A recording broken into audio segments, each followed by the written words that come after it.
DuPont family fortune. Foxcatcher National Trades. That's what happens to Dave Schultz. And this failure haunts him. To answer your question, you know John du Pont from the 2014 movie Foxcatcher with Steve Carell, Channing Tatum, and Mark Ruffalo. Crazy movie, but it only starts partway through DuPont's story. So let's start at the beginning. John du Pont is born on November 22, 1938, to Jean Lysander Austin and William DuPont Jr., heir to the DuPont family fortune. When he's 2, his father leaves to marry a tennis star, Margaret Osborne. John grows up in the lap of luxury in a mansion in Newtown Square, Pennsylvania.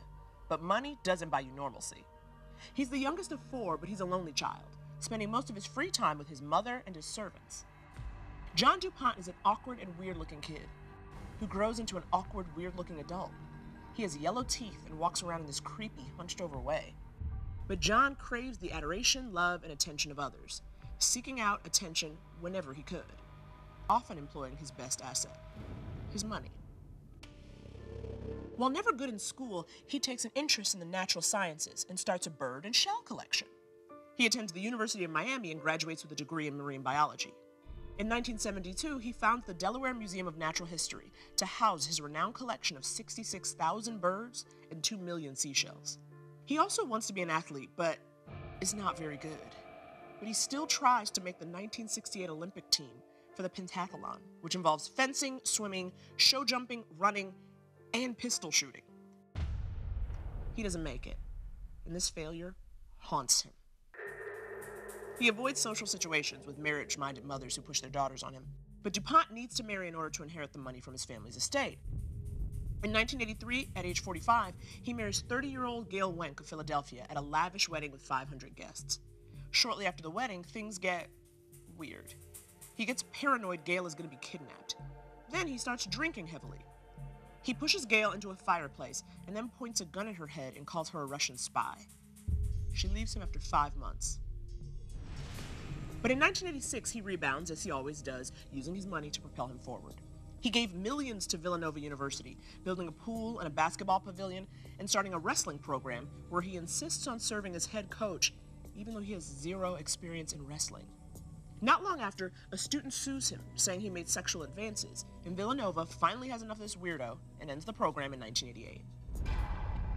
The same year, DuPont's mother dies, which leaves him without the only person he felt close to. And while always considered an eccentric, his behaviors become even more bizarre. This is when he converts his home into Foxcatcher National Training Center for amateur wrestlers and promising swimmers. He insists that the wrestlers call him coach, despite not actually being their coach. He arranges wrestling matches where he competes against the athletes, but the matches are fixed to let him win. And even weirder, when he wins, he seems to believe he really did win. He also believes there are spirits and spies in his mansion. He orders treadmills removed from the training center because he believes the clocks were transporting him back in time. He claims ghosts live in the walls of the mansion and rigs them with razor wire. He sees bugs crawling in the patterns on the oriental rugs and feels them under his skin. But he also makes friends with the police the same way he always does, by buying their affections. In return, he's allowed to play police officer, driving around with a badge, gun, and siren. When the police aren't around, he has a habit of getting blasted drunk and driving around the estate crashing into things. More than once, he drives his car into a pond. He also walks around carrying a handgun, and on his 50th birthday randomly starts shooting off an AK-47. But you know what they say, it's all fun and games until someone gets murdered. That's what happens to Dave Schultz. He's the 1984 Olympic gold medalist training at DuPont's Foxcatcher.